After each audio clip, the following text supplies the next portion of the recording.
나름 그건 있나 봐. 아, 교회는 나가야 된다라는 나름 자기 그거는 있나 봐. 그러면은 그 남편분이 그러면 교회를 나가야 된다 하는 그 이제 생각을 가지고 계시는 그게 이제 뭐 어떤 이제 내세 이런 거를 어차피 인정을 하시고 그렇게 하시잖아요, 그죠? 없다며요. 말로 할 때는 그런 게 어딘가 하는데 예. 그래도 교회를 안 나간단 말은 안 하거든요. 그리고 뭐 어쨌든 이제 마음의 어떤 그런 천국과 지옥은 믿는 것 같은데. 그게 자기가 약하다, 약한 모습, 그러니까 인간적으로 약한 모습을 보이기 싫다라는 자존심에 천국과 지옥을 인정은 그런 게 어딘가 그냥 나가는 거지 하거든요. 근데 저는 그거는 아니라고 생각하는데 그렇다고 뭐 성경을 배워볼 생각을 한다거나 근데 전혀 그런 건 없어요. 그 종교 생활을 해보겠다는 얘기예요. 근데 그 사람은 그런 게 있어요. 자기 의가 강하니까 내가 이미 믿기로 전에 한번 결정을 했기 때문에 싫든 좋든 나가야 한다. 이게 자기 결정이십니다. 아니, 자매님이 여기 오시기 전에도 또 그거 가셨을 때 여기가 제일 좋더라고 말씀하셨을 거야.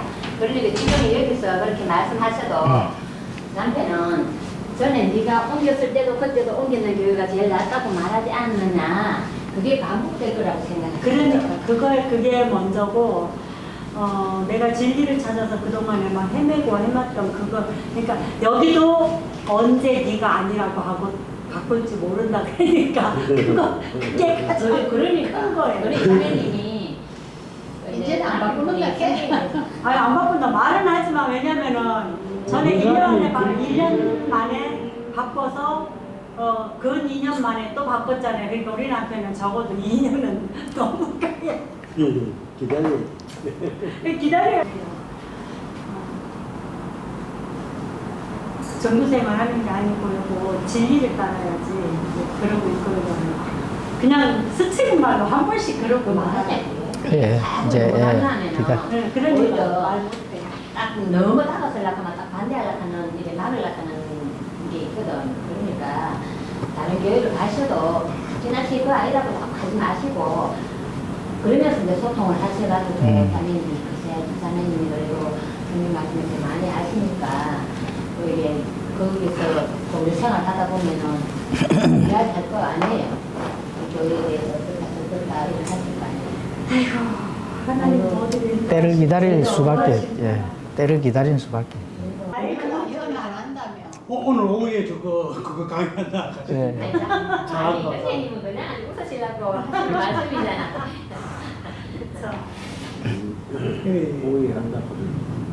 모든 저게 하나님의 말씀으로 이루어지는데 그 말씀은 예수 그리스도에 의지 안 하고는 아무것도 이룰 수 없다 하는 그게 중요한데 사람들이 성경 말씀이 진실이죠, 이렇더라. 성경 말씀이 안 비춰보려고 안 비춰보고 감정을 자꾸 생각하니까 이제 여러 가지 현상이 많이 나는데 나 뜨거운 걸 느끼고 싶고 눈물 펑펑 나서는 성령 같다 막 이렇게 감정이나 느낌 그걸 크게 생각하니까 말씀이 이렇더라 성경이 이렇더라 하는 성경을 중심에 안 두고 자기 감정을 더 크게 생각하니까 여러 가지가 엉뚱하게 많이 나는 것 같아요. 제가 여기 스테반 교회 오기 전에 아이들 이제 굉장히 친밀하게 교제하는 이제 연사님이 있거든요. 그래서 저보다 언니도 있고 마음도 뭐 여러 가지 문제를 굉장히 잘 나누던 분인데 제가 이제 갈등하는 소식을 들었나 봐. 거기서 이미 나왔지만 어떻게 전에 들었나 봐요. 그래서 저한테 전화가 와서 어디 영성훈련 자기 갔다 왔는데 너무 좋더라. 근데 제가 단호하게 거절했거든요. 그리고 그러면서 이제 여기로 딱 나오게 됐고,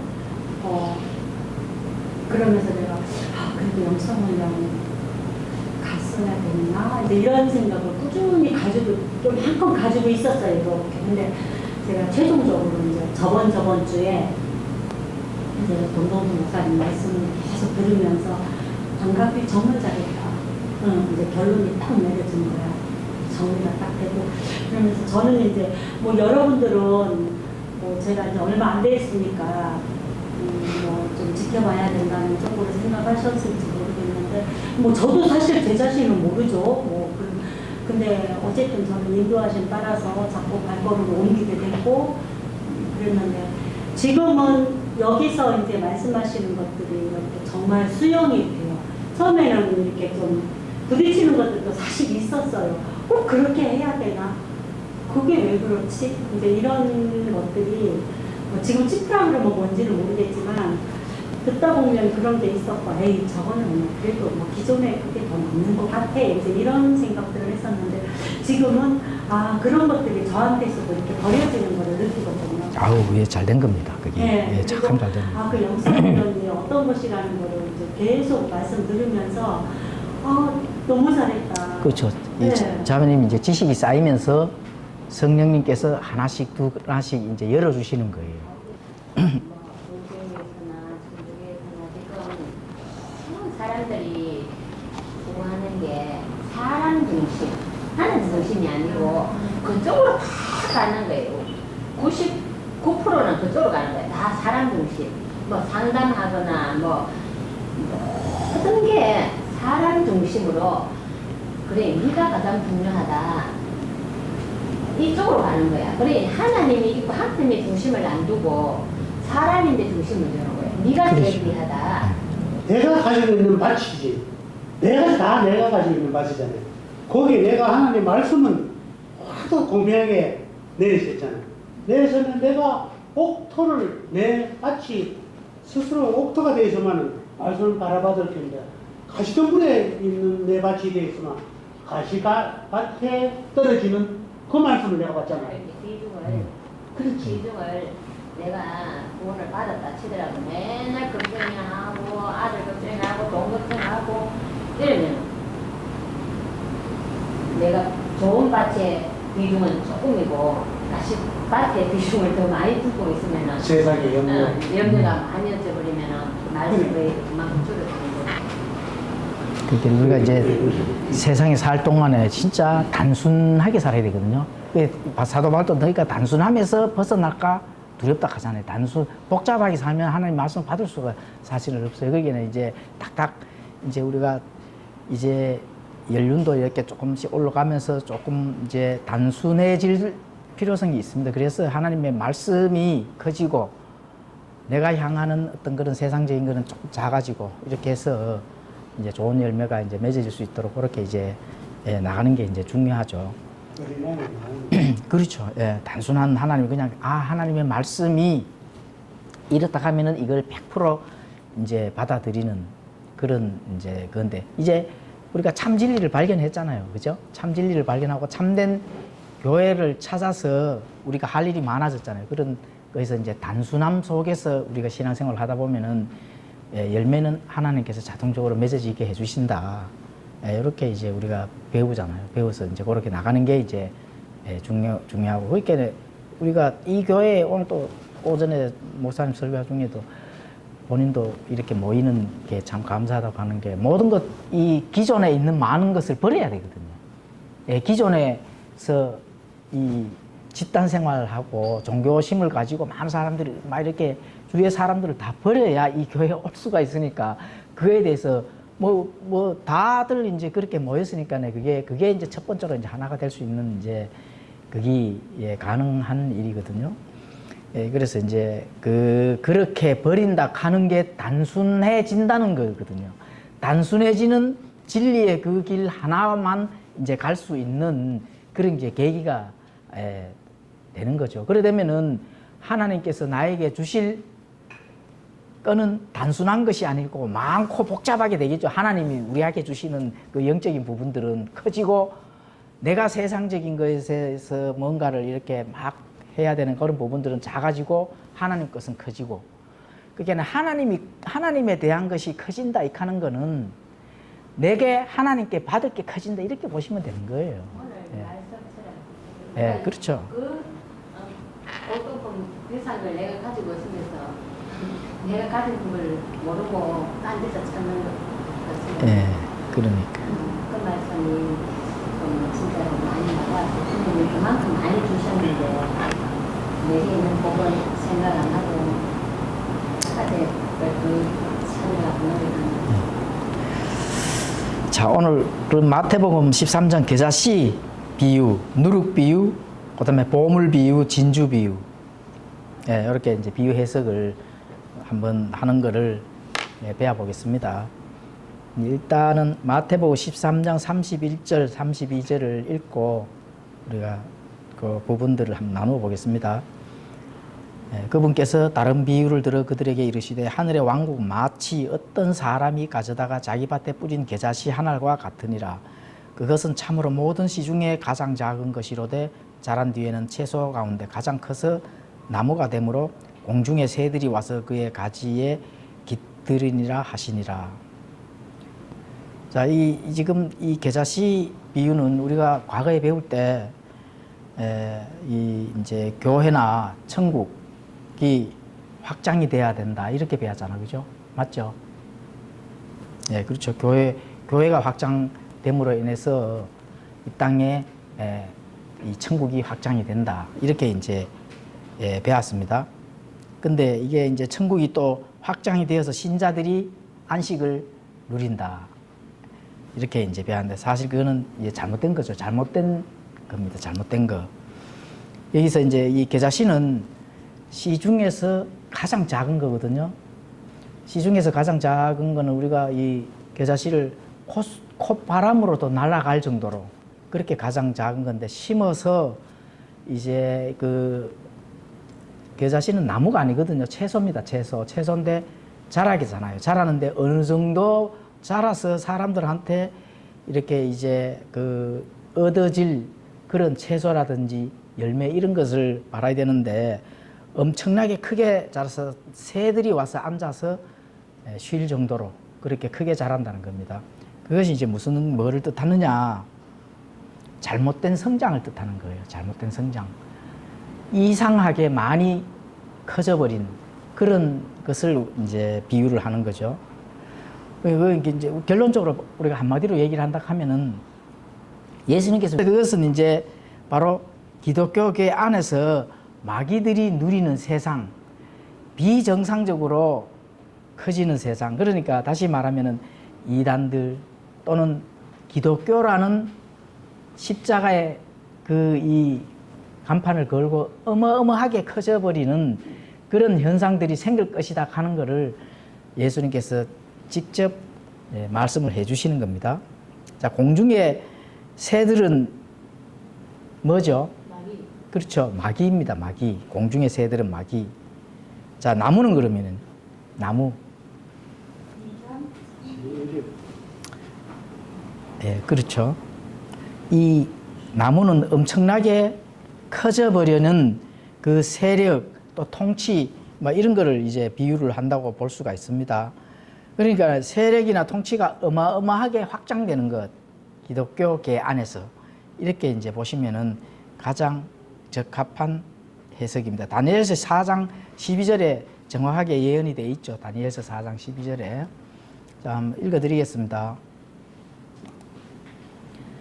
다니엘서 4장 12절. 그것의 잎사귀들은 아름답고 그것의 열매는 많아서 그 나무 안에 모든 사람이 먹을 것이 있고 또 들의 짐승들이 그 밑에 그늘에 있으며 하늘의 날짐승들이 그것의 가지들에 깃들이고 모든 육체가 거기서 먹을 것을 얻더라. 자, 이제 다니엘서의 핵심 요지는 바벨론, 메데페르시아, 그죠? 그 다음에 그리스, 로마, 이렇게 이제 하나님, 하늘의 그 왕국이 아니라 세상의 왕국이 이 세력, 다시 말해서 통치가 바뀌는 것을 다니엘서에서 보여주는 거거든요. 느부갓네살 왕과 다니엘의 관계에 대해서 지금 다니엘서에 보면 기록이 되어 있잖아요. 그렇기 때문에 그거하고 지금 현재에 나타나는 지금 우리 이 세상하고 안 맞죠? 안 맞잖아요. 그죠? 맞습니까? 하나님의 그 통치의 그것이 이 세상과 지금 안 맞잖아. 그죠? 예, 안 맞잖아요. 지금 적그리스도가 나타날 준비를 하고 있는 이 시대에 가까이 나와 있는데 하나님의 통치가 지금 완전히 확장이 되는 건 아니잖아요. 예, 근데 그렇죠. 이신의 교회에서는 이거를 정말 긍정적으로만 풀잖아요. 그 금방 말씀하셨듯이 내 속에 그렇죠. 아까도 말씀하셨잖아요. 겨자씨만한 믿음이라도 있어서 믿음을 주셔서 이제 정정자에서 큰 믿음이 되게 해달라고 정말 이 말씀을 죽기 살기 붙잡거든요. 그러니까요. 그게 아니죠. 예. 믿음이 확장이 된다. 뭐 이렇게. 근데 여기서 지금 배우는 건 처음 배우는 건 완전 다른 뜻이라는 거를. 예, 그렇죠. 자, 에스겔서 17장 23절을 읽어보면 또 정확하게 우리가 이제 알 수가 있습니다. 에스겔서 17장 23절을 한번 읽어드리겠습니다. 이스라엘의 높은 산에 심으리니 그것이 가지들을 내고 열매를 맺으면 아름다운 백향목이 될 것이요. 온갖 날개를 가진 모든 날짐승이 그 밑에 거하고 또 그것들이 그것의 가지들의 그늘에 거하리라. 예. 성경은 성경이 반드시 해석을 해서 풀 수 있도록 이렇게 해야 되거든요. 여기서 이제 이 사탄이 활동하기 좋은 시대죠. 지금 이 시대가. 그렇잖아요. 그죠? 또 옥토밭보다 길가나 돌밭 가시덤불이 더 많죠. 우리 성경 신자들이 봤을 때 너무 많잖아요. 공산주의 사회주의가 지금 만연해 있잖아. 그죠? 예, 합법적인 것보다 불법적인 게 더 많잖아요. 지금 그런 지금 시대에 놓여 있거든요. 어떤 뉴스를 봐도. 예, 그래서 이제 알곡보다 뭐가 많아요? 가라지가 더 많다. 알곡보다 가라지가 더 많다. 그래서 마지막 때가 가까워질수록 참된 복음보다 가짜 복음이 더 늘어날 수가 있습니다. 실제로 그렇고 지금 성경 해석을 구원에 관한 거 또는 여러 가지 이 예수님 또 하나님, 성령님 뭐 어떤 모든 이 교리들을 한번 살펴보세요. 지금 바르게 가르치는 부분이 있는지. 지금 당장 우리가 휴거 받는 것도 휴거는 반드시 환란을 통과해서 우리의 믿음이 증명된 자들이 휴거를 받는다. 이렇게 가르치잖아요. 예, 그렇죠. 90%예요. 예, 이렇게 봤을 때 예, 가짜 복음이 예, 더 늘어나면 나지 더 줄어들지는 안 한다 하는 부분들을 예, 우리가 알 수가 있습니다.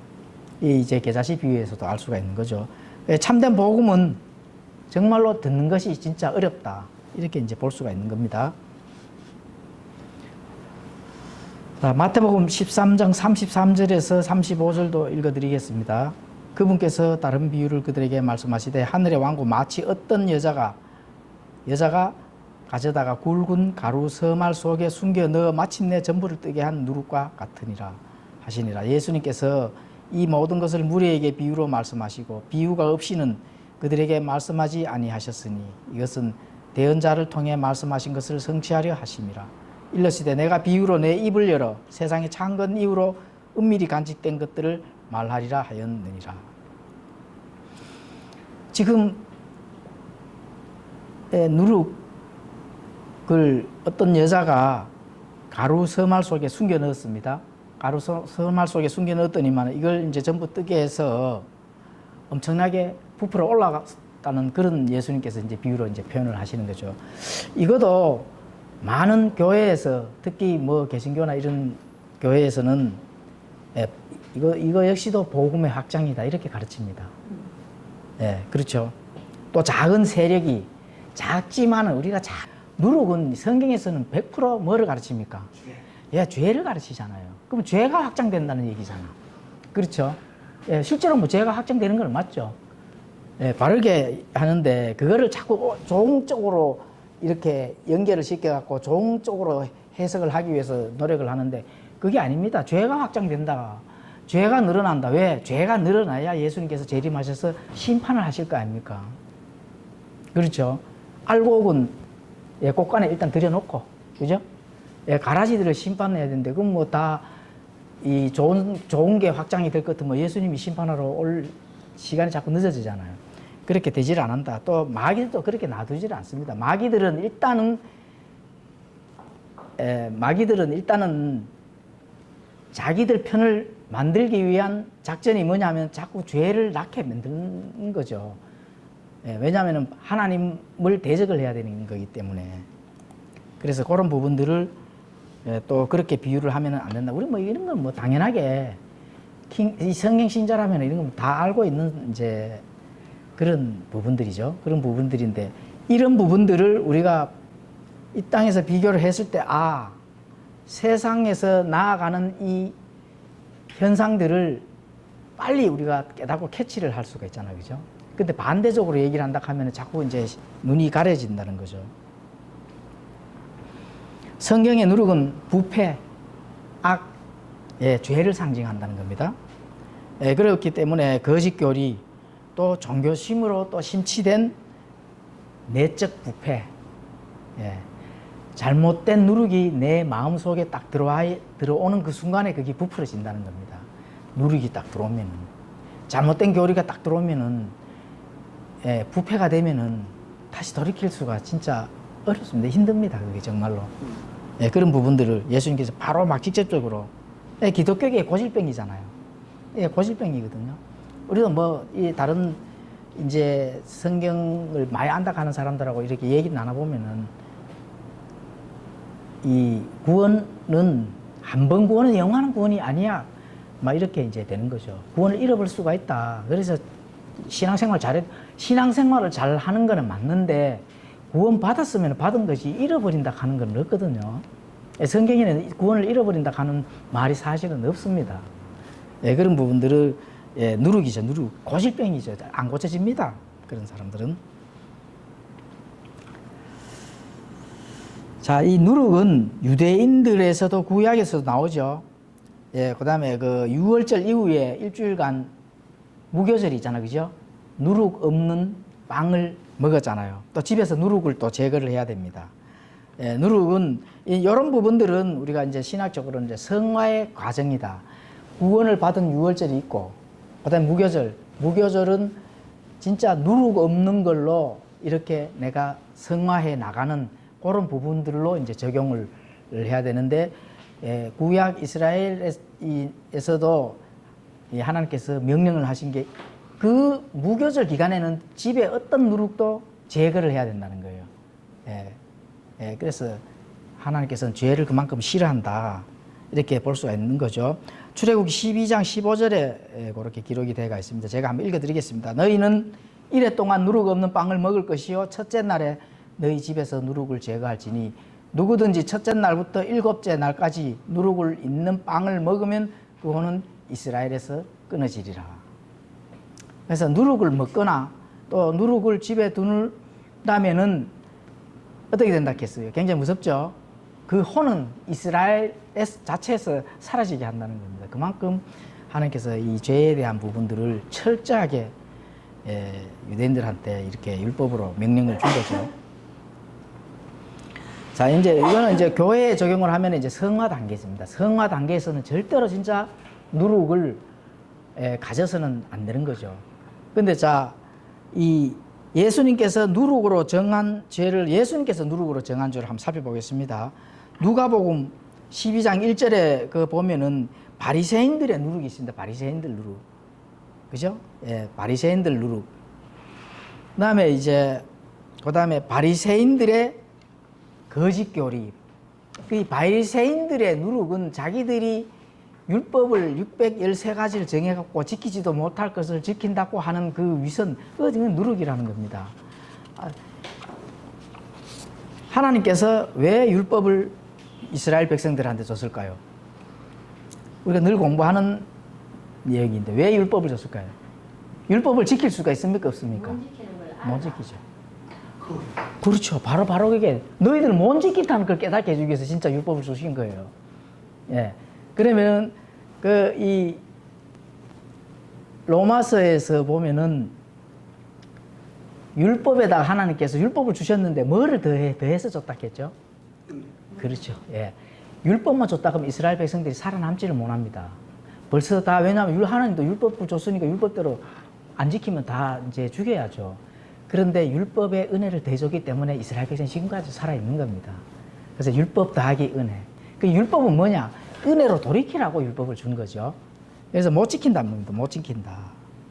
그래서 그 못 지키는 그것을 지킬 수 있다고 장담하면서 위선을 떠는 게 바로 바리새인들인데 그게 이제 누룩이라는 겁니다.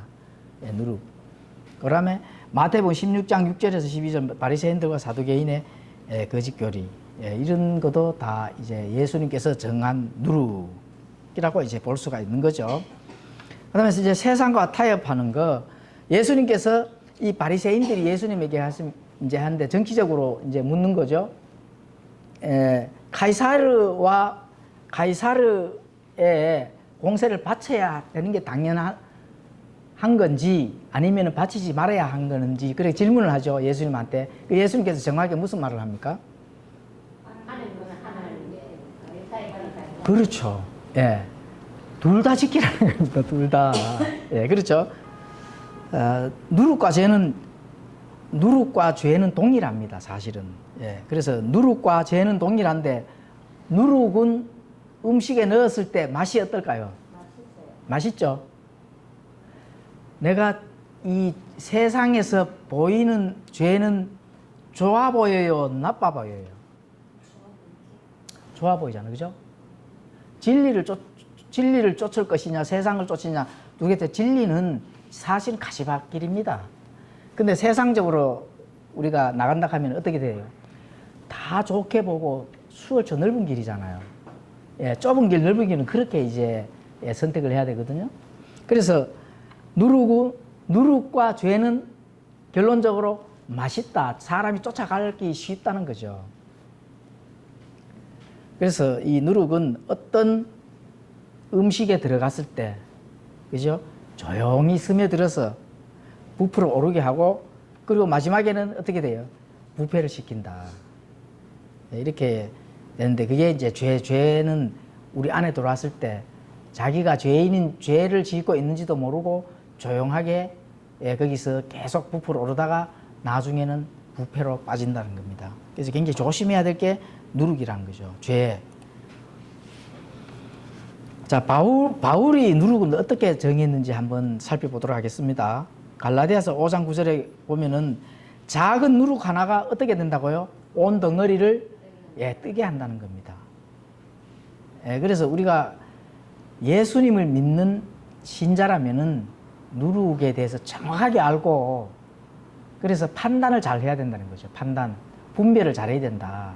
하나님의 말씀과 진리를 내가 편에 설 것인지 아니면 하나님의 말씀도 있는 것 같기도 하고 또 세상의 누룩도 있는 것 같기도 하고 이렇게 하는 부분들을 정확하게 갈라야 된답니다. 카이사르 거는 카이사르 거 나는 거기에 욕심 내지 않아. 그냥 줘버려요. 줘버리고 하나님께서는 하나님께로 정확하게 하나님한테 바칠 수 있는 그런 것을 분리를 정확하게 해줘야 돼. 분별이 중요한 겁니다. 나누는 게 정확하게 돼줘야 된다는 거죠. 잘못된 누룩을 보면서도 거기에 가담해 있다. 참 그거 이상하죠. 몰랐을 때는 할 수 없습니다. 모르면은 몰랐을 때는 모르는데 알면서 하는 게 진짜 그 정말 큰 누룩이거든요. 알아. 참된 복음을 알아요. 하나님께서 보존해 주신 말씀을 알아요. 그 성경도 알아요. 인용도 해.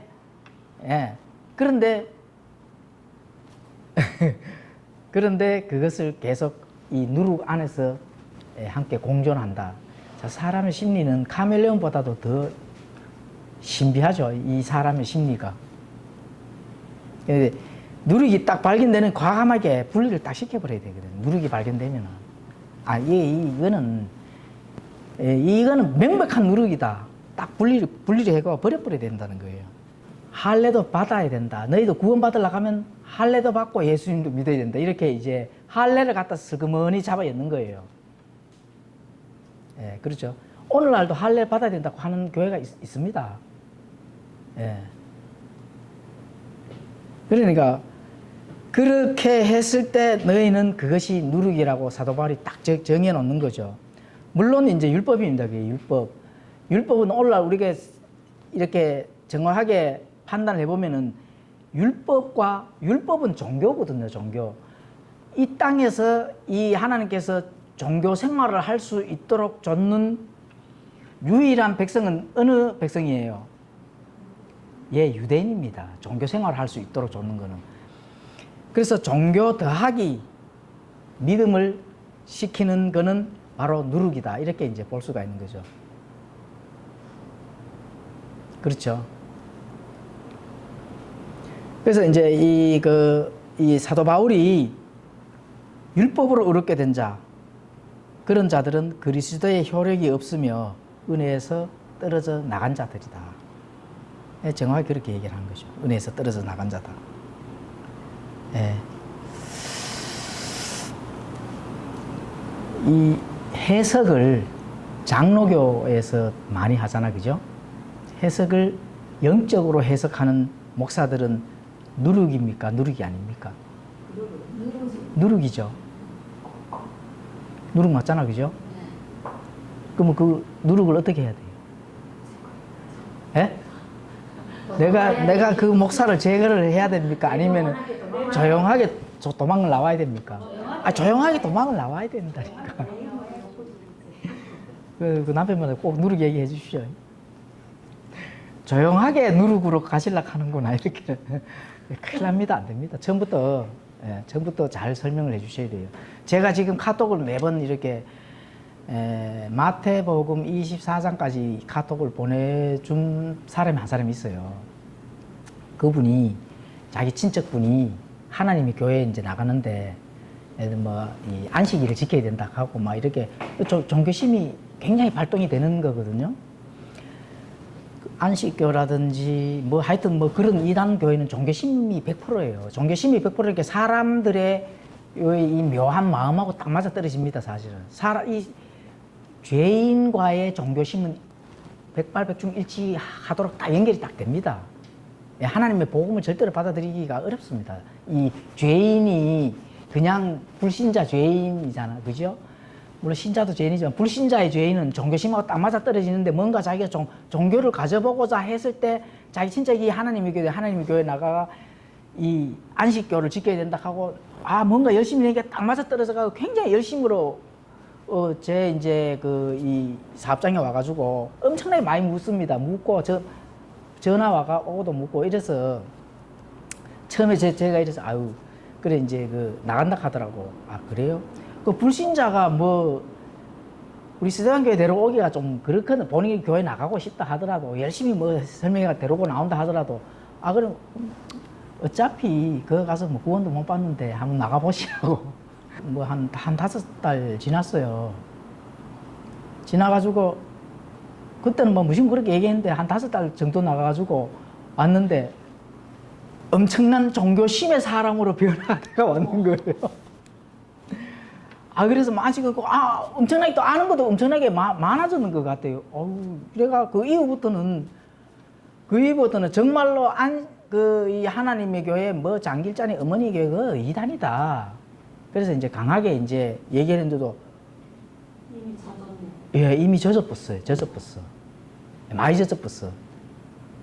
많이 젖어서 이렇게 설명을 이렇게 해줬어요. 이제 안식일에 대한 부분들을 설명을 해주고 이렇게 해줬는데도 계속 도돌이표가 되는 거예요. 안식일을 지켜야 구원을 받는다. 거기서 엄청나게 이 세뇌를 시켰는가 봐. 안식이라고 십계명하고 예. 지금 장로교에서 틀을 갖다 잡아놓고 저거라는 게 제일 큰 명령이 십계명이잖아. 맞지? 그런데 그걸 하나님 명령을 갖다 어떻게 버리나? 그거 지켜야 되잖아. 그 지키면 맞지? 맞는데 그 다음 성명이 안 되는 기라. 그렇죠. 그 다음 성명이 그렇게 해갖고는 그거를 십계명을 지켜야 되는데 사람이 못 지키니까 바울이 은혜로 구원받는다 했다. 그러니까 우리는 지금 은혜 시대가 그러니 그 십계명을 그걸 지켜야 되는 건 맞지만 그 율법이니까 우리가 지킬 수 없고 이제 은혜로 구원받은 은혜 시대다. 그래서 율법이냐 은혜냐면 이제 은혜다. 근데 어느 만큼 지켜야 되느냐 기준이 없어요. 그렇죠. 기준은 사실 없고 만약 하나라도 어기만은 지옥 간다고 분명히 그렇게 했는데도 그걸 전부 다 읽고 있다니까요. 읽고 있으면서도 만약 10개를 지키다가 하나라도 어기만은 지금 이렇게 다 어기는 길이야. 사슬로 그래 열심히 하다가 하는 건 어쩔 수 없고 하는 걸 퉁쳐버리게. 그러니까 그렇죠. 사슬을 이해해가 다 통을 치고 답을 못 하는 게 한두 개가 아닙니다. 자, 구원을 잃어버리잖아요. 무슨 죄를 지으면은. 그러면 제가 질문을 합니다. 그러면 죄를 얼마만큼 정도 지으면 잃어버릴까? 자, 하나만 지으면 잃어버릴까요? 10가지 지으면 잃어버릴까요? 살인했는 거, 간음했는 거. 예. 그 말고 그러면 어때? 연필 한 자로 훔쳐왔는 거. 그 똑같은 죄인데.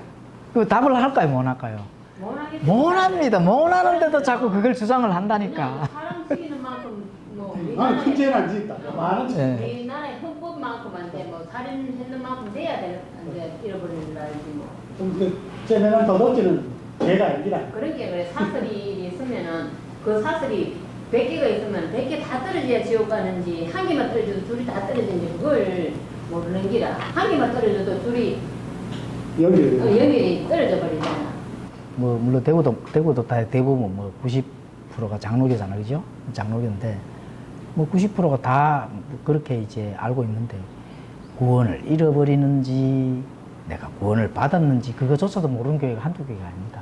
그러니까 이제 그때 돼서 이제 내가 여기가 천국은 아닌 것 같은데 이렇게 돼서 아 그럼 내가 구원을 잃어버린가 보다 이렇게 이제 그때 이제 십계명을 지켜야 된다 하면서 십계명을 어떻게 십계명 그래 전에 안 지켰는 건 왜 안 해?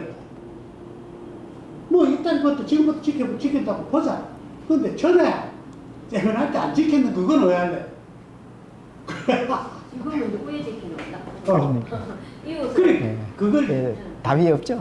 내 이웃을 내 몸같이 살아라 하는데 아무 옆에 사람이 죽어도 내 손등 밑에 까지거나 이게 아프지. 그러니까 어느 순간에 한번 말씀을 갖다가 성경이 저쪽에서 이렇게 정말 무한 반복이고 무한 도덕인 게 안 풀리는 거죠. 이게 그러니까 십계명도 지켜야 되는데 은혜 시대이기 때문에 사람인 이상 십계명 다 지킬 수 없다. 그러면 그렇게 하면 내 영혼의 구원은 어떻게 되느냐. 여기에 대해서 내가 은혜로 지금 구원받은 백성임을 믿으면서도 또 인간적으로 죄를 지었어요. 뭐 사회생활 하다 보면은 내가 어쩔 수 없이 속여야 될 때도 있고, 그죠?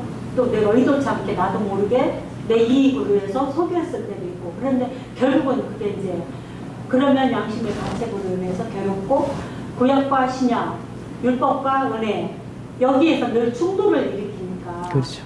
그러니까 나는 사람인 이상 하나님 구원의 백성으로서 어쩔 수 없이 그렇게 했습니다. 이거를 정직하게 회를 고백하기보다는 양심의 가책을 가지고 괴로워하는 시간이 더 많지, 그걸 가지고 이럼에도 불구하고 하나님이 구원해 주셨음에 있어서 감사보다는 정말 밑도 끝도 없는 회개가 더 많은 거예요. 그렇죠. 그러니까 이 반복이 무한 반복이었는데, 저 옛날에 그제 지었는 거 고백했는데 저주패 가면은 또 여러분들 옛날에 회개하는, 그러면 또 그거 끄집어내갖고 또 회개하고. 그러니까요. 야, 그래서 지금도 이렇게 배우면서 이렇게 명쾌하게 해결되어지는 걸 가지고 저는 진짜 오늘 너무 놀라운 게요. 저는 느낌상 뭔가 어떤 건지 모르겠는데 제가 누룩에 대한 거를 이미지는 분명 안 좋은데 이걸 성경에서는 목사님들도 여전히 좋은 쪽으로 계속 접목을 시켜야 되는 거야.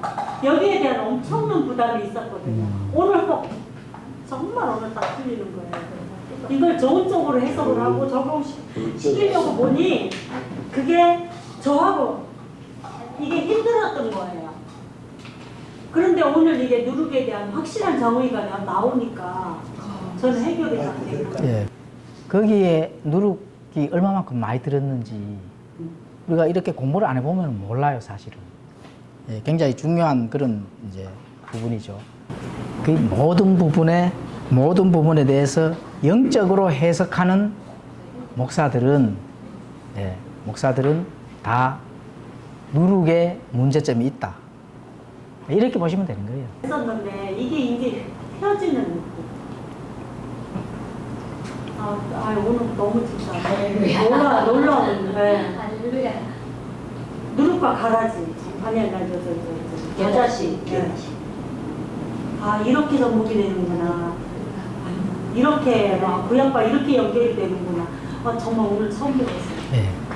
그러니까 그런 부분을 알면은 우리가 장로교가 아무리 훌륭해 보여도 그쪽으로 갈 수가 없습니다. 누룩을 먹어야 되는데.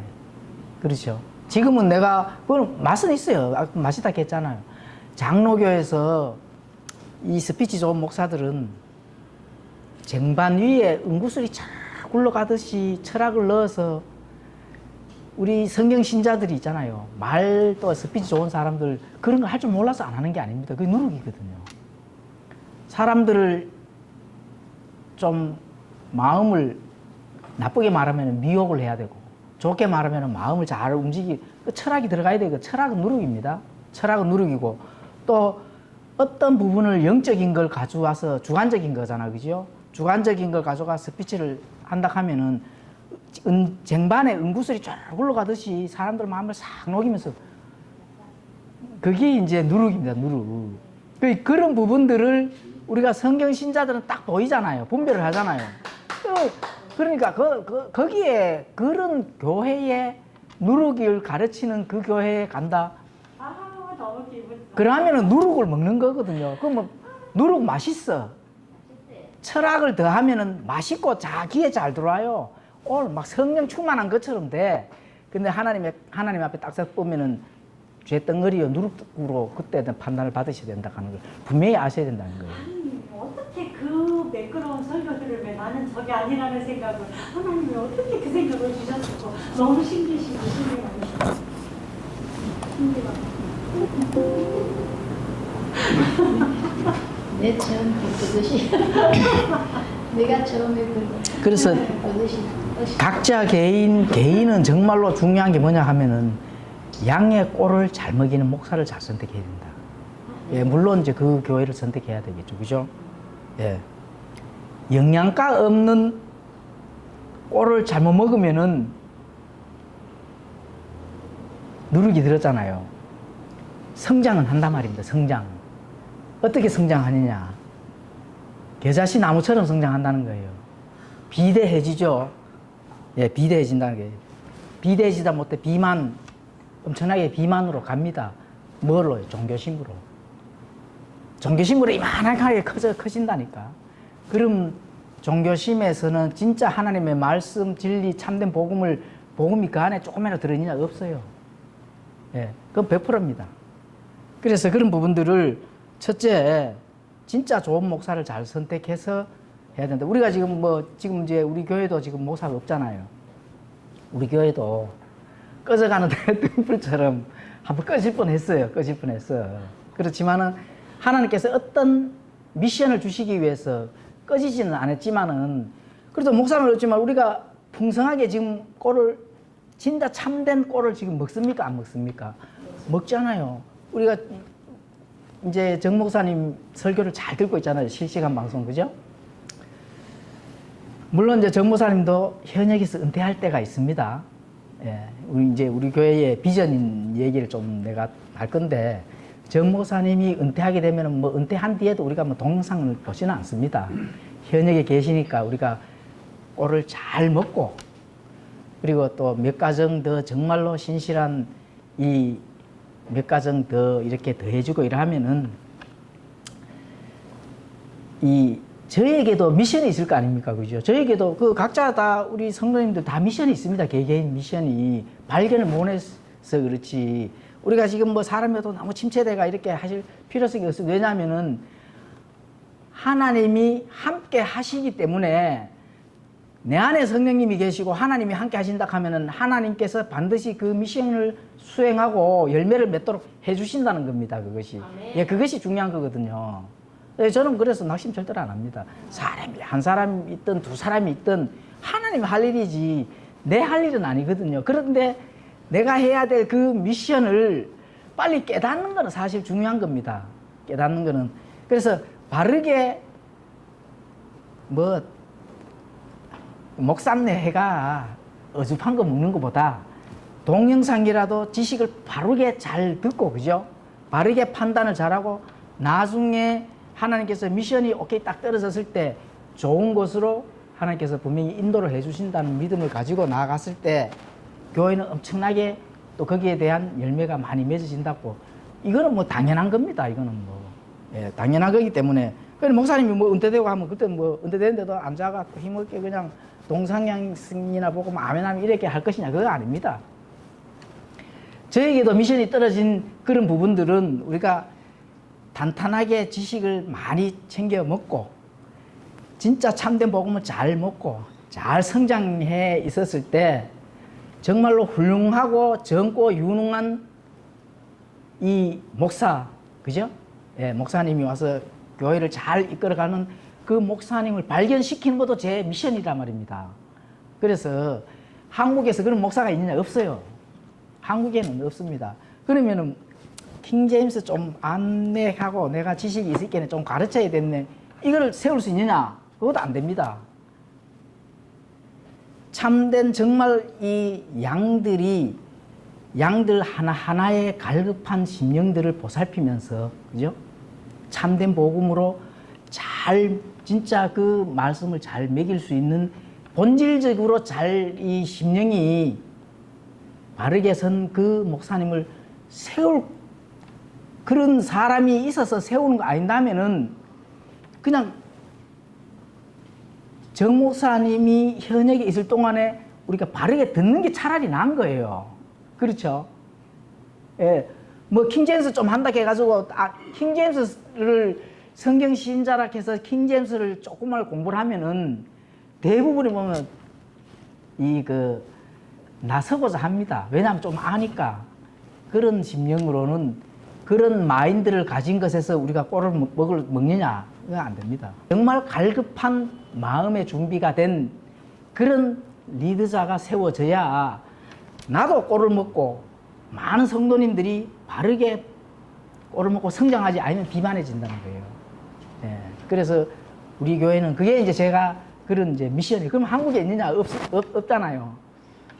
무슨 수를 써서라도 미국이나 바르게 진짜 배우고 바른 이 마인드를 가진 목사님을 바르게 초빙할 수 있는 그런 거를 제가 준비를 하고 있습니다. 예, 준비를 하고 있고, 물론 하나님이 또 채워주시고 또 하나님이 인도해 주실 것을 저는 믿고 최대한으로 이제 노력을 하는 거죠. 예, 그래서 이제 정 목사님도 지금 정 목사님이 앞으로 한 5년 정도는 현역에서 은퇴를 안 하시고 한 5년 정도는 이제 어쨌든 그 사랑침례교에서도 이렇게 목사가 세워져야 하니까, 그죠? 그 시점에 우리도 부지런히 꼴을 잘 먹고 참된 복음을 가지고 잘 전해서 좋은 성도님들을, 좋은 공동체를 만들고 이렇게 또 성장하면은 좋은 목사들, 또 좋은 집사회도 형성하고 이렇게 해서 좋은 공동체가 될 수 있도록 이렇게 성장해 나가는 게, 같이 함께 성장해 나가는 게 우리의 미션이고 사명이라는 거예요. 예. 그게 이제 중요한 거거든요. 그러가면은 첫째는 바르게 꼴을 잘 먹어야 됩니다. 예. 바르게 튼튼하게 강건하게 성령의 말씀의 검을 휘두를 수 있는 그런 성경 신자로서의 우뚝 설 수 있어야 그렇게 될 수가 있다는 겁니다. 그냥 뭐 으쌰으쌰 해가지고 누룩이 있는지 누룩이 없는지 이것도 모르고 그냥 막 이렇게 나가는 거는 뭐 장로교에서 으쌰 하는 거나 킹제임스 성경 들고 으쌰 하는 거나 그거 똑같습니다. 자, 이 장로교에서는 장로나 권사나 이런 것도 다 계급체제잖아, 그죠? 계급체제는 하나님이 제일 싫어하는 누룩입니다. 계급체계가. 계시록에 보면 나오잖아요. 니골라당. 예, 그렇죠. 니골라당이 나오는 그 교회가 맞죠. 내가 니골라당을 미워한다. 이렇게. 당연히 버려야 되겠죠, 그죠? 그런 교회에서는 우리가 진짜 뭐 몰라서 그런 교회를 다니는 사람들은 이해가 가있지만 알면서 다니는 거는 그냥 누룩을 먹고 있다. 이렇게 이제 보시면 되는 거죠. 뭐 성만찬. 근데 저 한 가지만 니골라당이 그 계급 체계라는 말씀을 더 증거 있게 알려면 어떻게? 니골라당이요? 예, 니골라당이 지금 예. 저 기존의 교회 그 장로교나 이런 데서 권위 체계라면 예. 이거를 니골라당이라고 정의할 수 있는 어떤 성부가 되나? 이게 니골라를 이제 이게 그 번역을 하면은 성도들 위에 군림하는 자입니다. 니골라 하는 게 두 단어가 예, 이제 합성된 그렇죠. 단어잖아요. 예. 니코, 예. 니코 하는 거하고 라오스 라오스. 개가 예, 니코 플러스 나우디아 라오스. 가듯이 예, 라오스. 가듯이 나오스. 예, 니코 신도가 있고, 그렇지. 이거는 거기 합성을 하니까 니코 달라다는 하는 이 자체도 저 구분하기가 제가 이해한 거는 장로교회 안에서 제가 이제까지 이해해왔던 니골라당이라는 말은 교회 내에서 자기들만의 어떤 세력을 형성해서 그러니까 자기들끼리 왜 끼리끼리 모여서 어떤 세를 형성하는 뭐, 걸로 바리새. 이해를 하거든요. 저거. 말하자면 뭐 남전도회에 소속돼 있는 사람 중에서도 어떤 친한 그룹을 형성해서 소속되지 않은 사람들과 약간 이렇게 왜 소외감을 느끼게 한다던가 그당 예. 아니야 당이라 이렇게 이해를 하고 있는 정확한 뭐랄까노 단의 뜻을 모르니까 네. 무슨 당 개선 게뭐 민주당인지 무슨 당인지 야당인지 여당인지 이렇게 가는데 이 니골라당 하는 게 뭐 어떤 사람들이 군림한다 제사장이 있고 평신도가 있다 이런 말이잖아. 그러니까 그러면 그걸 어느 단어나 이런 뜻조차도 우리는 들어본 적이 없으니까 막연하게 여기 말고 다른 한 군데 신약에 니골라당이 한 군데 나오는 걸로 알고 있는데 아까 무슨 그 시간에 말고 예, 그래서 바울 저거 했는데 많이 몇 군데 있어요. 그래서 저는 이제 그냥 이렇게 이해하기를 교회 내에서 자기 파를 자기 세를 형성하는 어떤 그룹이라고 생각을 하고 있거든요. 막연하게. 예, 그것도 니골라에 속한 거는 맞기는 맞죠. 세를 얻어서 그렇게 이제 그것들이 또 성도들 위에 군림을 한다. 어떤 세력이 군림을 한다든지. 사도계인, 네. 바리새인 뭐 이 자체가도 그 한 무리잖아요. 당이잖아요.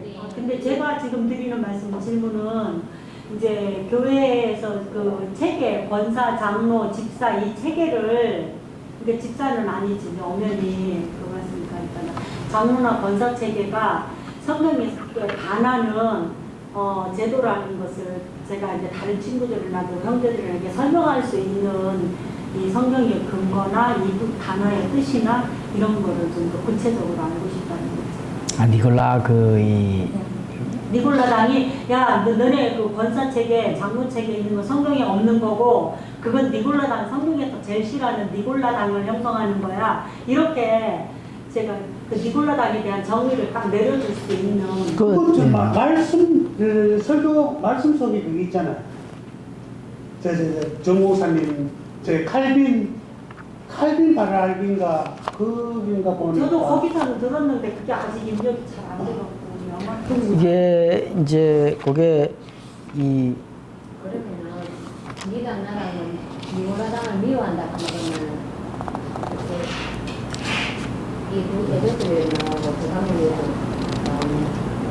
그러니까 이 말이 권사체계, 장로체계를 말하는 거다라는 그 근거를 그 사도행전에 나옵니다. 아, 그게는 목사 그 신약 교회에서의 직무 체제는 목사와 집사밖에 없습니다.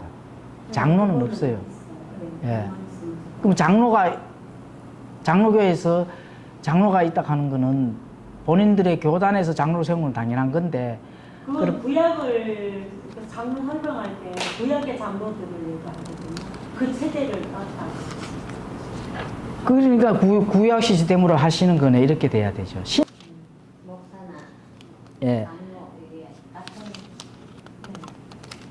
예, 그래서 이제 그런 부분을 보여주면은 그러면은 아니 이 신약 교회에서 사도 바울이 세운 신약 교회에서는 장로나 권사나 뭐 이런 부분이 없는데, 그죠?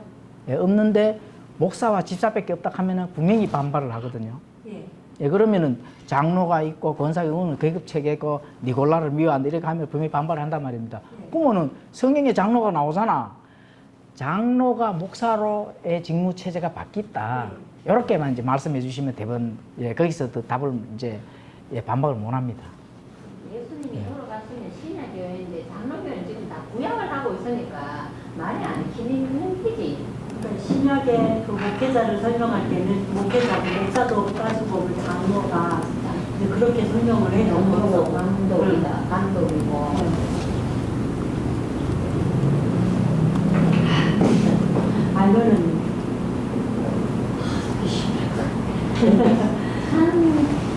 그게 장로, 나라다니까 답답하지. 목사, 감독은 똑같은 예, 똑같은 용어의 직무 체제이거든요.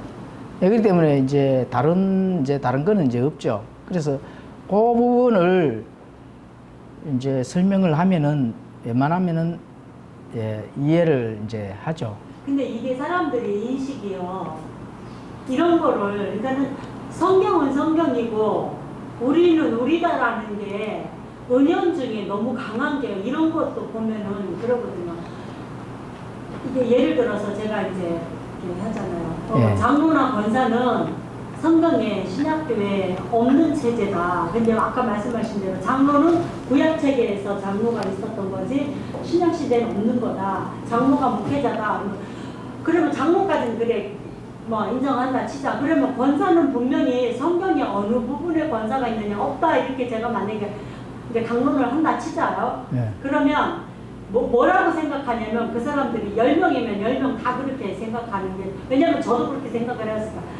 그거는 교회의 체계를 세워서 이게 굴러가게 하기 위한 그러니까 일을 하기 위한 그러한 거를 둔 거지 권위를 세우기 위해서 둔 거는 아니다라고 이걸 너무 쉽게 생각을 하거든요. 그래서 그거는 이제 교단에서는 그렇게 할 수 있는데 신약 교회에서는 성경에 나온 것만 할 수밖에 없다 이렇게 해서 결론을 지을 수 안 있겠죠. 나왔다고 해서 너무 그걸 심각하게 생각할 근데 권사 체계는 저거 된 지 얼마 안 됐잖아요.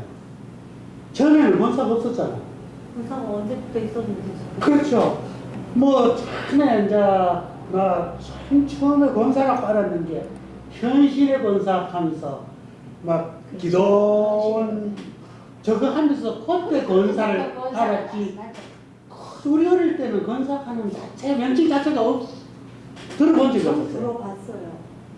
저는 감리교회에서 남자가 권사라는 거를 그때 들었어요. 우리는 감리교회하고 별로 저걸 아예 옛날 장로교회만 생활했으니까. 그러니까 장로교회에서 어느 순간에 우리가 기도원 같은 데 있는 데 가고 이렇게 하면은 사도행전 14장 23절에 보면은 이제 구약의 그 이제 유대인들이 이제 그리스도인들이 되는 과정이잖아, 그죠? 예, 유대인들에게 복음을 전해서 그래도 대부분이 이제 유대인들이 교회를 세우는 이제 그 시점의 과정이 되는 예, 과도기였거든요. 그럼 사도행전 14장 23절에 보면은 제가 일단은 읽어드리겠습니다. 14장 23절 사도들이 그들을 위해 각 교회에 장로를 임명했잖아요. 이제 장로 나오지. 이게 구약의 장로입니다. 근데 구약의 그 장로들 왜 이렇게 이제 장로가 이렇게 되느냐? 꼭 과도기기 때문에 그렇습니다. 유대인들은 아마 장로라 하면은 구약의 장로가 아마 친근하게 자기들을 이제 이끌어나는 그런 리더자가 있었을 거 아닙니까? 그죠? 그게 이제 장로, 엘더, 이게 연장자라는 얘기죠. 나이 많은 연장자. 그러면 이제 사도들이 그들을 위해 각 교회에다 장로를 심었습니다. 그런데 이제 그게 이제 사도행전 20장 거의 이제 그 유대인들, 이방인들도 많은 구원을 받고 교회가 이제 그 많이 형성이 됐을 때 사도행전 20장 17절을 한번 읽어보시면 답이 나옵니다. 이제 사도 바울이 그 장로들을 불러요. 장로들을 불러서 사도행전 20장 17절에 그가 밀레도에서 에베소로 사람을 보내어 교회의 장로들을 부르니 그들이 그에게 오매 그가 그들에게 이르되 내가 아시아로 들어온 첫날부터 모든 때에 내가 어떤 방식으로 너희와 함께 지냈는지 너희가 아느니라. 내가 온전히 겸손한 마음과 많은 눈물로 주를 섬기고 숨어서 기다리는 유대인들로 말미암아 내게 닥친 시험들을 겪으며 주를 섬겼고 28절에 나오네. 이는 지금까지 회피하지 아니하고 하나님의 모든 계획을 너에게 밝히지 말라 했기 때문에 이제 설명을 이제 지금까지 쭉 했거든요. 17절에서부터 쭉 하고 이제 불러서 이제 설명을 하는 겁니다. 장로들한테. 그러므로 너희 자신과 온 양떼에게 주의를 기울이라 하면서 사도 바울이 성령님께서 너희를 그들의 뭐로 삼았다 하셨습니까? 감독자로 삼았다. 이 직무 체제의 용어가 바뀌는 겁니다. 감독자로. 감독도 조금 이제 현대 들어와가지고 그죠? 한 16세기 1600년도 이래 들어와가지고 목자로 바뀝니다. 목자, 꼴을 매기는 목자. 감독이 중세 천주교 신부 어떤 그런 느낌을 받았잖아요. 그런 느낌을 받아서 그 번역자가 맨 감독이 꼴을 매기는 거고 그게 똑같습니다. 패스터. 장로가 있었습니다. 이집트 내에서도 장로가 있었어요. 이스라엘하고 이제 관련이 없는 이집트에서도. 이스라엘의 또 원로 제도도. 그렇죠. 그래서 이게 이제 감독자로. 진짜 장로, 나이 많은 원로들, 연장자인 원로들. 근데 저 이 말 이거하고 상관없는지는 모르겠는데 우리가 왜 좋은 목사를 잘 선택해야 되느냐. 말씀의 깊이와 높이와 넓이가 다르거든요.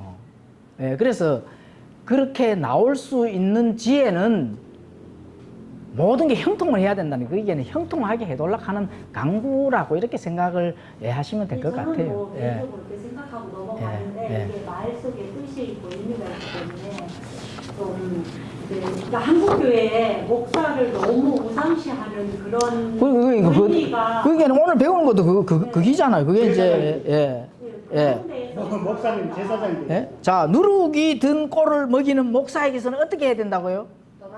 떠나야 된다. 오늘 핵심이 사실 그겁니다. 그래서 우리 교회 비전도 얘기를 해줬잖아요. 비전도 제가 왜 펜사콜라 막 이거 합니까? 진짜 좋은 앞으로 그죠? 또 교회도 또 어떻게 이제 방향이 흘러갈지 우리도 이제 좋은 이 소망도 가져보고 좋은 설계도 또 해보고 왜냐하면 또 우리도 신앙생활 하는 것 중에 또 우리 성도님들 이제 이렇게 나이도 더 연장자가 되시면은 또 사회에서도 또 은퇴하시고 이래 하시잖아요. 그죠? 그러면은 세상에서는 작아지고 하나님의 말씀과 진리가 충만해지는 그리고 교회에 정말 모이고 싶어 하는 그런 믿음이 커질 수 있도록 그런 교회로 성장할 수 있도록 제가 항상 그런 기도를 뭐 개인적으로도 하고 이렇게 합니다. 그런 교회로 잘 성장할 수 있도록 그런 공동체가 될 수 있도록 그래서 우리가 진짜 복음도 잘 전하고 이제 우리 사회에서 은퇴를 하셨으면은 복음도 잘 전하고 교회에서 모여가지고 우리가 믿음의 동지들이 모여서 좋은 공동체가 되는 그런 매일 만나도 또 내일 보고 싶어지는 그런 공동체가 되는 교회로 우리가 성장 분명히 할 겁니다. 그래 그런 공동체로 나아가기 위한 그런 설계 이런 게 다 이제 소망이잖아, 그죠? 또 설계고 계획이고 그렇게 돼야 좋은 열매가 맺어지는 거지. 열매 없이 아무리 우리가 뭐 입으로 떠든들 열매가 없다 하면은 그 하나님 앞에 가면 말짱 꽝이거든요. 그래 좋은 교회로 성장하고서 그게 성장하는 게 또 열매거든요. 또 개인적인 열매, 교회의 열매 이런 게 다 다르잖아요. 그래서 개인적인 열매가 많이 모여지고 좋은 게 해지면 그게 또 교회의 열매가 되는 거고 그런 부분들을 했을 때 우리가 첫째는 하나님께서 영광 받으실 만한 그런 교회로 나가려고 하면 첫째 안에 누룩이 있으면 안 된다. 그래서 우리가 많이 알고 지식을 많이 축적하고 배웠고 깨달아야 된다는 게 그게 제일 첫 번째 우리 교회의 목표입니다. 그래서 그런 부분들을 이제 우리가 꼭 소망을 가지셔도 돼요. 소망 없으면 안 되거든요. 소망과 미션이 개인적인 미션, 교회의 미션이 반드시 있어야 됩니다. 그런 미션이 있어야 교회가 성장하고 나중에 좋은 공동체에서 매일 만나고 우리가 밥 먹고 또 복음 또 전하러 나가기도 하고, 예. 예? 예? 그런, 아니, 나이 뭐 한 70 넘고 80 되면은 뭐 밭에 뭐 농사 짓는 걸 너무 크게 그렇게 생각하시면 안 돼. 모여서, 오늘도 말씀 듣고 모여서 매일 모여서 하고 또, 예? 이 누룩 잔뜩 낀 사람들한테 참된 복음도 전하고, 그죠? 그러니 교회가 빨리 성장하는 게, 첫째 이제 너무 멀리 그래 보지 말고 내 가족도 또 전도해서, 아니, 나중에 하나님 앞에 갔을 때 가족이 찢어지면 안 되잖아요. 그래서 가족이 찢어지면 됩니까? 안 됩니까? 찾아봐야 없네? 그 책임이 다, 아니, 내가 진짜 참된 진리의 검을 가지고 있는데, 뭐 찢어지고 이래 되면 그게 참 곤란하잖아요, 하나님 앞에 갔을 때. 그래서 너무 멀리 보지 마시는 거는. 그게 한 살이라도 우리가 좀 젊을 때, 예, 빨리 지식을 많이 획득하셔가지고, 그죠? 예, 그래서 내 가족 잘, 전도하시고, 예. 또, 그래야 이게 선순환이 되고, 교회도 잘 성장되고, 여러분들이 잘 성장해야 이 교회가 풍성한 교회로 됐을 때, 나중에 늙어서 이거 모이는 장소가 돼야지.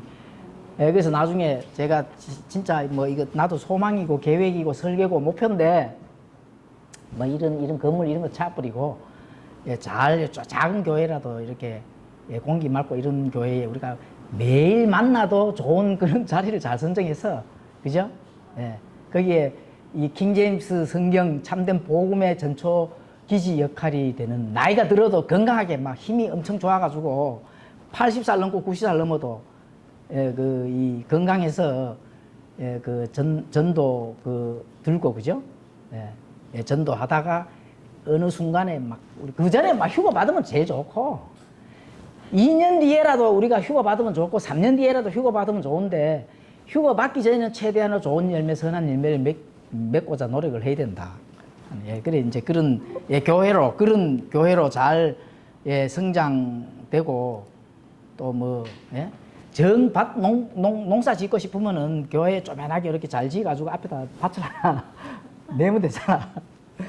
예, 어쨌든 좋은 교회로 우리가 매일 모여서 말씀 듣고 전하고 나누고 또 복음도 전하고, 예, 그런 교회로 전적으로 우리가 이렇게 공동체가 될 수 있도록, 전초기지가 될 수 있도록 그렇게, 예, 제가 하여튼 뭐 계획이나 또 소망이면서도 또 설계고, 예, 그렇게 이제 보시면 됩니다. 그래도 좋은 사람들이 또 연결돼가 또 이렇게 또 협력해서 선을 이룰 수 있는 그런 이제 그걸로 우리가 성장을 해야 되지 않겠나, 이렇게 하여튼 설계를 해봅니다.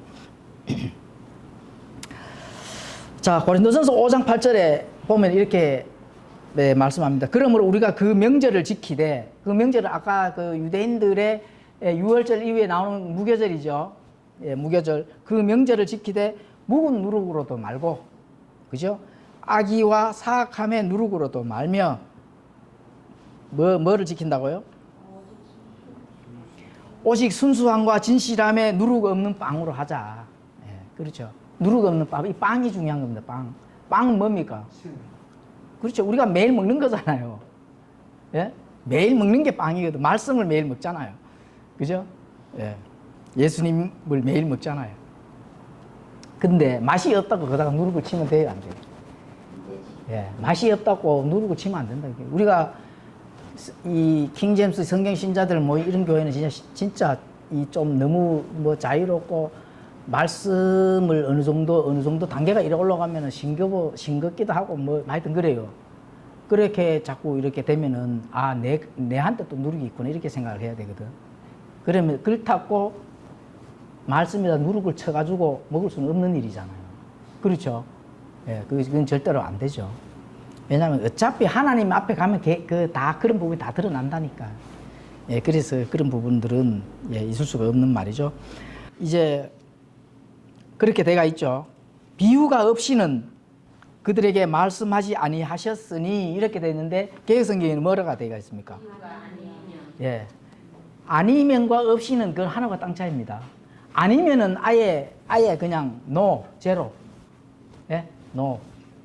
그러니까 아니면 그렇게는, 아, 예수님께서 모든 아니면은 안 했다 하니까 모든 걸 비유로 말씀하셨는 거구나. 이렇게 해서 모든 걸 비유로 하는 거예요. 그 이제 그게 뭐로 들어가는 겁니까? 영적 해석으로 들어간다는 거예요. 예, 비유가 없이는 말씀하지 않으셨다 하는 거는 요 문맥만 그런 거고, 예, 지금 문맥만 이제 비유로 예수님께서 직접 해석도 해주시고 또 누룩이나 이제 이 겨자씨, 그다음에 보물, 진주 요거만 비유가 예, 없이는 예, 그렇지. 예. 그렇다고 신비한 부분을 예수님이 본인이 감춰놓은 거를 드러내가지고 직접적으로 비유 없이 그냥 말씀해 줄 수 없는 거잖아요. 감춰놓은 거기 때문에 비유를 드는 거지. 이해 가시죠? 감춰놓은 거를 뭐 불신자든 뭐든 뭐 다 이 세상에 그냥 마귀들이 보라고 이렇게 해주시겠어요. 비유로 딱 말씀하시지.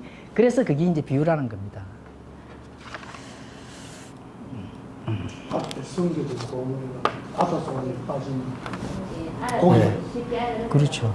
앞에 숨겨진 보물, 보석집에 있는 보석하고 앞에 숨겨진 보석하고는 다르네. 그렇죠. 예. 아무리 다르지. 그건 다이아몬드인데. 같은 다이아몬드 같아. 자, 그래서 비유는 은밀하고 복잡한 것을 한마디로 줄여 핵심을 가리키는 한 가지입니다. 한 가지. 두 가지가 아니고 꼭 그걸 이해하셔야 됩니다. 두 가지라 하면은 영적 해석으로 넘어가 버립니다. 한 가지의 비유인데 여기서 뭐 두 가지, 세 가지 막 나온다. 그 영적 해석이거든요. 한 가지인데 그냥 한 가지예요.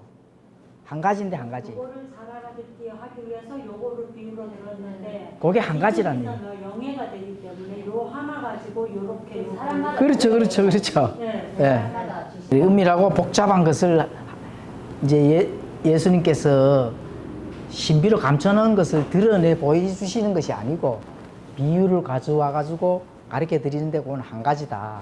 이렇게 이제 보시면 됩니다.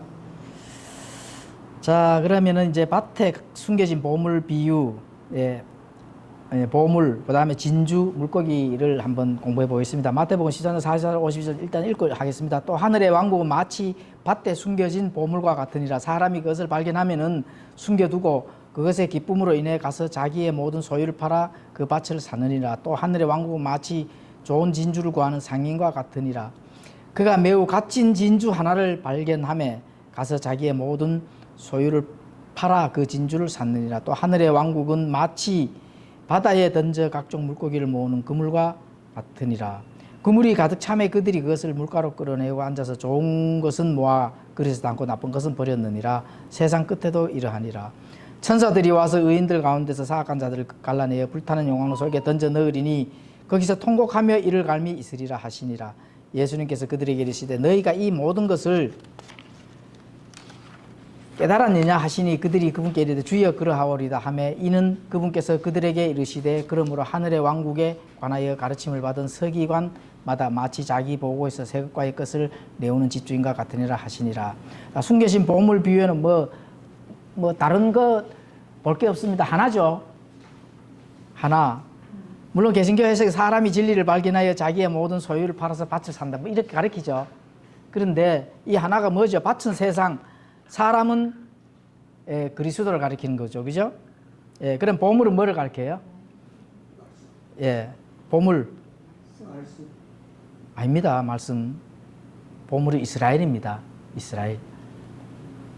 진리를 발견해서 개신교 해석에는 사람이 진리를 발견해 자기의 모든 소유를 팔아서 밭을 산다. 이렇게 돼가 있는데 이거는 우리 상식으로는 이해가 안 되는 얘기잖아요. 우리 어디 밭에, 너무 밭에 보물이 있다 하는 거는 그냥 넌 모르게 다가오면 되잖아. 남의 가서 함부로 파면 안 되죠. 아니 그걸 아니, 넌 모르면 되잖아. 아니 그런데 그 보물을 파는 걸 그 보물이 우리는 보물 하니까 황금 보석 이것만 생각하고 있잖아. 마치 밭에 숨겨진 보물과 같은데 사람이 그것을 발견하면 숨겨두고 그것의 기쁨으로 인해 자기 모든 것을 팔아 그 밭을 사느니라 했잖아. 그죠? 그럼 여기서 밭은 세상이잖아요. 예. 그리고 사람은 누구라 했습니까? 예, 우리 입장으로 생각하시면 안 되고 사람은 예수님이거든. 그 하나님이라고 보시면 되거든요. 하나님이라고 보시면 되는데 세상 안에 이스라엘이라 하는 민족을 샀다는 거예요. 근데 시편에 성경을 해석하니까 시편 135편 4절에 보면은 주께서 자신을 위하여 야곱 곧 이스라엘을 자신의 특별한 보물로 택하셨도다 했거든요. 예, 보물로 택하셨다. 근데 그 보물을 택하신 것이 예수님께서 이 땅에 오셔가지고 이스라엘을 창세 이후로 많은 민족들 중에 한 민족을 택하셨잖아요. 그죠? 예, 그래서 이스라엘을 택하셨다. 이렇게 이제 해석을 하셔야 됩니다. 예. 여기서 이제 그러면 이게 이제 보물이 말씀이다. 이렇게 해버리면 영적 해석으로 넘어가 버리는 거거든요. 계속 그렇게 하고 예, 그렇게 하시면 안 되고, 복음 내지 말고. 예, 이스라엘이라고 이렇게 해석을 하셔야 됩니다. 이스라엘. 지금 이 세상 왕국 안에 기독교계 안에 일어날 일들을 지금 그 예수님께서 말씀하시는 거거든요. 일어날 일들이 자 이제 지금 보물이 나오잖아요. 그죠? 그다음에 진주가 나오잖아요. 각종 물고기가 나오는 거거든요. 이거는 어떤 이제 뭐 말씀을이나 진리나 이런 거를 발견하는 그런 게 아니고 이 세상에서의 있어야 될 일들을 그대로 비유로 이제 어떤 하나를 지금 택해야 되는 거거든요. 그래서 이 보물은 이제 이 이스라엘을 자신의 특별한 보물로 택하셨다 하는 거기 때문에 이 보물은 이제 이스라엘로 이렇게 이제 해석을 하시면 되고 로마서 11장 1, 2절에 보시면은 예수님께서 사도 바울이 직접 얘기했죠. 우리도 유대인이요 나오는데 이스라엘을 절대로 버리지 아니하셨다. 제가 한번 읽어드리겠습니다. 한번 택했으면 버리지 아니하셨다는 그런 부분들을 우리가 꼭 문자적으로 적용을 해야 되거든요. 문자적으로 적용해야지 이거를 이제 영적으로 적용을 해버리면은 많은 부분에 충돌이 일어납니다. 11장 1절에 그러면 내가 말하노니 하나님께서 자신의 백성을 버리셨느냐 결코 그럴 수 없느니라. 나도 이스라엘 사람이요 아브라함의 씨에서 난 자요 베냐민의 지파에 속한 자니라. 하나님께 자신이 미리 아신 자신의 백성을 버리지 아니하셨나니 너희가 성경 기록이 엘리야에 대해 말하는 것을 알지 못하냐. 그가 이스라엘을 대적하여 하나님께 중보하며 이르되 이렇게 이제 나오죠. 그게 절대로 버리지 않으셨어요. 그게 보물로 택하셨기 때문에 그 보물은 버리지 아니하신다는 거죠. 자, 그래서 지금 이제 근한 2000년 가까이 이제 이스라엘이 흩어졌잖아요. 흩어지고 1948년도 5월 14일에 어떻게 됐습니까? 이스라엘이 다시 태어났죠. 그렇게 이제 민족이 다시 태어났다. 이렇게 보시면 됩니다. 그 다음에 진주 비유를 드리겠습니다. 매우 갓짐 진주도 이제 개신교에서 해석은 천국, 구원 이런 게 이제 발견이 되어서 그것을 이제 팔아서 어떤 상인이 팔아서 그것을 이제 구하는 그런 걸로 이제 해석을 하죠. 그런데 그게 이제 아니고 여기서 진주는 교회로 적용을 하시면은 가장 적당합니다. 진주는 매우 값진 그래서 또 하늘의 왕은 마치 좋은 진주를 구하는 상인과 같으니라. 이 상인은 또 예수님이라고 보시면 되죠. 자, 이제 보물은 유기체는 아니고 그죠? 유기체는 아니고 좋은 것을 다 보물로 생각하시면 되잖아요. 내가 좋게 생각하는 거로 보면 하나님께서 택하신 좋은 것. 근데 이스라엘을 보시면 되고 그 다음에 진주는 교회로 보시면 됩니다. 두 개를 발견했다 했습니까? 세 개를 발견했다 했습니까? 하나를 발견했죠. 진주가 여러 개를 발견해가지고 여러 개를 이렇게 거느린 것이 하나를 발견했다는 겁니다. 그래서 우리가 교회는 한 처녀죠. 한 처녀. 그 다음에 한 몸입니다. 고린도전서 고린도전서에 보면은 고린도후서 11장 2절에 한번 읽어드립니다. 하나님께 족한 질투로 너희에게 대한 질투를 하노니 이는 내가 너희를 순결한 한 처녀로 그리스도께 드리기 위해 너희를 한 남편과 정혼시켰기 때문이다. 그러니까 한 처녀가 됩니다. 하나가 됩니다. 하나. 그 다음에 한 몸이죠. 한 몸. 고린도전서에 보면은 12장 12절 13절에 보면은 몸은 하나이며 많은 지체를 가지고 있고 또 그 한 몸의 모든 지체가 많아도 한 몸인 것 같이 그리스도도 그러하시니라. 이 모든 것은 같은 그 한 성령께서 행하사 자신의 뜻대로 각 사람의 개별적으로 나누어 주시는 것이니라. 에베소서 4장 4절도 그렇게 되어 있죠. 너희를 부르심의 한 소망 안에서 너희가 부르심을 받은 것 같이 한 몸과 한 성령이 있고 그게 하나라는 거예요. 그러니까 신부는 하나지 둘이 될 수는 없잖아요.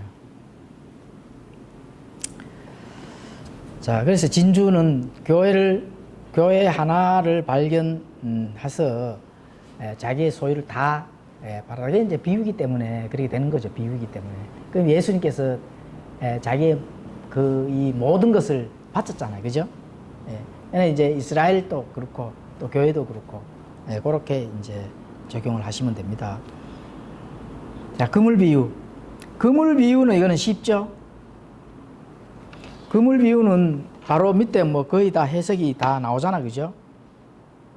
하늘의 왕국은 마치 바다에 던져 각종 물고기를 모으는 그물과 같다. 이것도 뭐 진리를 막 던져서 건져낸다 이렇게 해석을 하는데 그거는 이제 아니고, 이거는 이제 알코올가 강아지. 그렇죠. 이제 그래서 이게 이제 그물이 가득 차면 그들이 그것을 물가로 끌어내고 앉아서 좋은 것을 모아 그릇에 담고 나쁜 것을 버리느냐 이렇게 이제. 근데 요거 이제 세상 끝에도 이러하리라. 이 세상 끝에 일어날 징조죠. 그 세상 끝에 일어날 예수님께서 뭐 새하늘과 새 땅 이런 건 아니고 예수님께서 재림을 하시면은 심판을 하는데 그 심판에서의 그 수행자가 천사들입니다. 계시록 14장에 보면 나오죠. 포도가 익었으니 낫을 대어 수확하라고 명령을 하시잖아요. 그래서 천사들이 낫을 들고 수확하는 그 장면이 나옵니다. 진노의 포도주 틀에 으깨어 넣어서 으깨는 그 장면이 나오죠. 물론 이제 또 거기서 그것을 끝을 내시고 천년왕국에 들어갈 자, 또 지옥으로 보낼 자, 마태복음 25장에 보면은 양과 염소의 그 심판이 또 나오잖아요. 그죠? 그 심판. 지금 그 말씀을 하는 거거든요. 그래서 사악한 자들 갈라내 불타는 용광로에 속에 던져 넣겠다. 이렇게 이제 보는 그런 게 되는 것입니다. 그러면 밭을 산 사람과 진주를 구하는 상인과 물고기를 모으는 그물, 이거 전부 다 한 적이잖아요. 그랬어. 그물도 하나고 한 뜻이 전부 다 한 뜻이라는 적이. 네, 그렇죠. 그렇죠. 이스라엘도 한 민족이잖아요. 네, 그렇죠. 이스라엘도 한 민족. 많은 민족들 중에 가장 수가 적은 너희를 택했다. 이게 이제 보물로 이제 비유를 해서 표현을 하신 거고, 그다음에 진주는 유기체. 진주는 보석인데 딱 특정을 했잖아, 그죠? 특정을 해서 진주다. 이것도 이제 하나로 특정을 한 거고, 교회는 유기체잖아요. 교회는 유기체. 자, 그렇게 이제 해석을 하시면 되고, 다음에 주여 그러하오니 너희 깨달았느냐? 예수님께서 너희가 이 모든 것을 제자들 보고 말씀하시면서 깨달았느냐? 그러기 제자들이 뭐라 하죠? 주여 그러하오리다 하매 이에 그분께서 그들에게 이르시되 그러므로 하늘의 왕국에 관하여 가르침을 받은 서기관마다 하늘의 왕국의 가르침을 받은 서기관마다 마치 자기 보고에서 새 것과 옛 것을 내오는 집 주인과 같으니라. 또 비유를 또 드는 거죠. 하늘의 왕국의 가르침을 받은 서기관마다 마치 자기 보고에서 새 것과 옛 것을 내오는 집 주인. 이거 굉장히 이거 조금 중요한 말씀입니다. 서기관은 말씀을 기록하는 그런 자인데 이 좋은 서기관이 있고 나쁜 서기관이 있다는 거예요. 좋은 서기관과 나쁜 서기관. 정직이에 대해서 이제 나옵니다. 불의한 정직이. 그분께서 또한 일단 읽어드리겠습니다. 제자들에게 이르시되 어떤 부자에게 청지기가 있었는데 바로 그가 자기 재산을 허비했다는 비난의 말이 부자에게 들리므로 부자가 그를 불러 그에게 이르되 내가 어찌하여 이 말을 듣는 것이 어찌 된 일이냐. 다 이게 무슨 말이냐 하면은 부자가 인데 부자의 그 재산을 관리하는 밑에 청지기가 있었단 말입니다. 그런데 이 청지기가 제대로 관리를 하지 아니하고 계속 재산을 허비한다는 겁니다. 그게 집 주인한테 귀에 들어간 거예요. 그래서 그 도대체 뭐 어떤 일이 있느냐 이렇게 돼서 이제 그 부자가 집 주인이 청지기 너 나가 이렇게 된 거예요. 예, 관리를 재산을 못 해서 너 나가 이제 사표 써 사퇴해 이렇게 했을 때 이 청년이 나는 갈 데가 없네 이렇게 된 거예요. 갈 데가 없네 이렇게 됐는데 자 그때 청지기가 속으로 이래 내 주인이 내게서 청지기 직분을 빼앗았으니 내가 무엇을 할까? 땅을 팔 수도 없고 구걸을 하자니 부끄럽구나 이렇게 된 거예요. 그래서 그러면 좋다 이제 결심을 하는 거죠. 청지기 결심을 하고 내가 청지기 직분을 빼앗길 때에 그들이 나를 자기 집으로 받아들이리라. 이게 무슨 말이냐 하면은 집 주인에게 빚을 진 자들을 불러들이면은 내가 빼앗길 때 이 자들에게 뭔가를 좀 해줘야 되겠다 이렇게 되는 거예요. 뭔가를 해도 베풀어야 되겠다. 그러면 내가 그만두면은 이 베푼 이 자들이 나를 좀 좋게 안 봐주겠느냐 지금 그 얘기를 하는 거거든요. 예. 그래서 불러가 빚진 자들을 일일이 불러 첫째 사람에게 너는 주인에게 얼마를 빚졌니? 얼마 빚졌니? 이거 하는 게 뭐라고 합니까? 기름 100마리다. 이렇게 할 게네. 자, 내 증서를 가져다가 빨리 앉아. 자, 50을 적어라. 예, 막 지 마음대로 이제 막 하는 거예요. 뭐 어쩌고 그만. 예? 그렇죠. 빈당 이거. 예. 내가 이렇게 감해 줄 테니까 내 여 이제 쫓겨나면은 니 나 잘 봐줘 이런 식으로 이제. 대장동 이재명의 대장동 그거 그렇죠. 김만배한테 막니 나가져가 줄 테니까 내한테 얼마 돌려라. 저도 다른 사람도 부르잖아요. 너는 얼마 빚졌냐? 이렇게 하니까 뭐랄게 밀백석인데 그 이제 몇 석이라 저거는 예, 20석 날려줄게 80 적어 이렇게 된 거예요. 그래 막 탕감해 주는 거예요, 그죠? 도덕적으로는 굉장히 나쁜 짓인데 예. 칭찬받아요. 이게 더 아이러니지. 그렇죠. 그런데 중요한 거는 주인이 가만 보니까 이거 잘 하는 거잖아요. 예, 잘하잖아요. 지 살길은 네. 네. 내한테는 손해를 입혀도 지 살길은 이제 그래.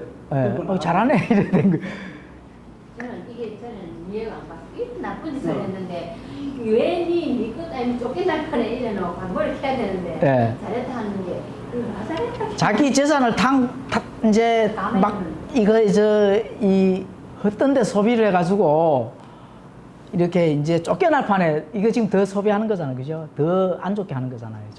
자기 자신의 이 유익을 위해서.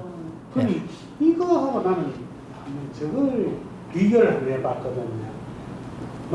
백달에 칭찬할 수 있는 그 무언가의 한마디가 있습니다. 네. 그것 때문에 칭찬. 그 영혼을 준비를 위해서 재물을 사용을 하라. 이렇게 이제 결론을 내리시면 되는 겁니다. 그게 내게 주어진 재물과 재능을 영혼을 위해 잘 사용하는 청지기가 되어야 한다 하는 그런 부분에 대해서는 하나님께서 칭찬을 해주신다는 거죠. 그 오전 설교를 이렇게 누가복음에서 했기 때문에 그런 부분들을 나중에 한번 다운로드 받으셔가지고 또 들어보시면은 굉장히 좋습니다. 나는 한 번씩 이제 누가복음을 참조를 했을 때 다시 들어도 좋더라고요. 들어도 좋고 우리가 빨리 영적으로 잘 성장하셔가지고 가족들도 잘 전도하시고 또 주위에 끈질기게 전도하셔야 됩니다. 끈질기게 해가지고 진짜 좋은 열매 맺고 우리가 스데반 교회가 이제 조금 기반을 사람들이 몇 가정이 되어도 반석 위에 도에 설 수 있는 또 이래 일반 그냥 사람들이 와서도 흔들리지 아니하는 그런 교회의 모습을 이렇게 보여주는 거는 우리 성도님들이 이제 앞으로 했을 때 그게 이제 하나님의 그 이 재능을 잘 사용하시는 겁니다. 잘 사용하시고 그게 이제 좋은 열매를 통해서 하나님 앞에 갔을 때도 칭찬을 받을 수 있는 그런 그게 됩니다. 그래서 우리가 굳건한 믿음으로 반석에 바로 잘 설 수 있도록 최종 건의입니다. 최종 건의. 그죠? 예. 교회가 하나님의 말씀에서 누룩이 없도록 우리가 노력을 하고 그래도 동영상을 보고서라도 우리가 지식적으로 지혜적으로 이렇게 성장하기 위해서 지금 하잖아. 그죠? 그래서 많이 성장했을 때 그때는 우리가 더욱더 이렇게 좋은 공동체가 또 좋은 깊이 있고 넓이와 높이와 엄청나게 심오한 하나님의 이 말씀의 진리를 발견하면서 나눌 수 있는 그런 교회로 빨리 성장해야 됩니다, 사실은. 그렇게 교회가 성장하려고 하면은 우리가 많이, 일단은 몇 명이 안 되더라도 많이 알아야 알고 참된 복음이 잘 선포되고 했을 때 이 교회의 모든 또 나아가는 방향이 정확하게 되는 거거든요. 그래서 그런 부분들을 우리가 많이 공부해서 성장할 수 있도록 그렇게 최선을 다해서 기도도 좀 하시고 그렇게 하시면은 하나님께서 꺼져가는 등불을 끄시지 아니하신다 하는 것은 하나님의 법칙입니다. 왜냐하면 우리가 구원받은 성도님들이 하나님과 항상 함께 하기 때문에 그런 부분들을 우리가 꼭 아시고 나아가면은 분명히 좋은 공동체가 될 수 있다 하는 것을 우리가 알 수 있습니다. 자, 기도하겠습니다.